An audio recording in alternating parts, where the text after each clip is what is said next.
আসসালামু আলাইকুম জেএসসি পরীক্ষার্থী বন্ধুরা, সামনে আমি একটা সাজেশন নিয়ে আসছি কীভাবে আপনাদের পরীক্ষাতে প্রশ্ন আসবে সে বিষয় নিয়ে।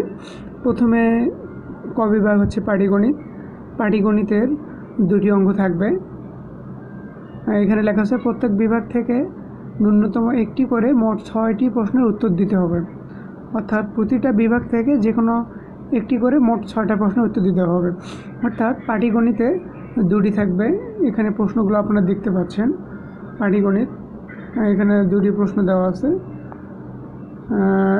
আর এরপরে খ বিভাগ থেকে বীজগণিতের জন্য যেসব পড়তে হবে, যে দেখুন B square minus 9 B square plus 7b plus 12 এবং বি স্কোয়ার মাইনাস 27 তিনটি বীজগণিতীয় রাশি, এই অঙ্কগুলো করতে হবে।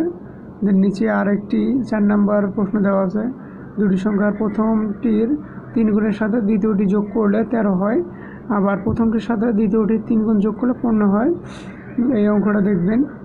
এরপর নিচে আরেকটি অঙ্ক দেওয়া আছে সেট আকারে 5 নম্বর, এবং গ বিভাগে জ্যামিতি দেওয়া থাকবে। জ্যামিতি 6 নম্বর এখানে একটি প্রশ্ন দেওয়া আছে। দেন সম্পূর্ণ প্রশ্নটা কিন্তু এই পাশে দেওয়া আছে। ওই চিত্র অনুযায়ী এইটার সমাধান করতে হবে। সিডিকে ব্যাস ধরে একটি বৃত্ত অঙ্কন করতে হবে এই টাইপের।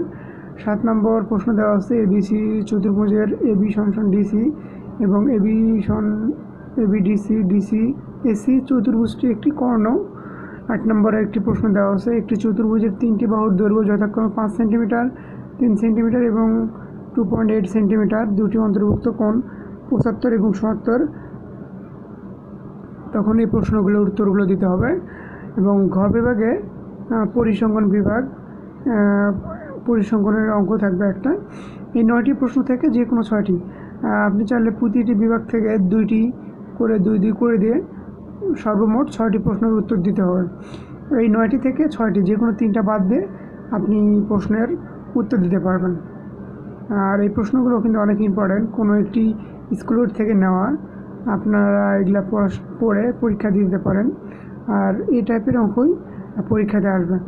আর আমার চ্যানেলে আপনাদের গণিতের যে এমসিকিউ প্রশ্নটি হবে ওটার আমি উত্তর মালাগুলো দিয়ে দিব একটার পর পরে। আপনারা অবশ্যই উত্তরগুলো নেওয়ার জন্য থাকবেন আমার সঙ্গে।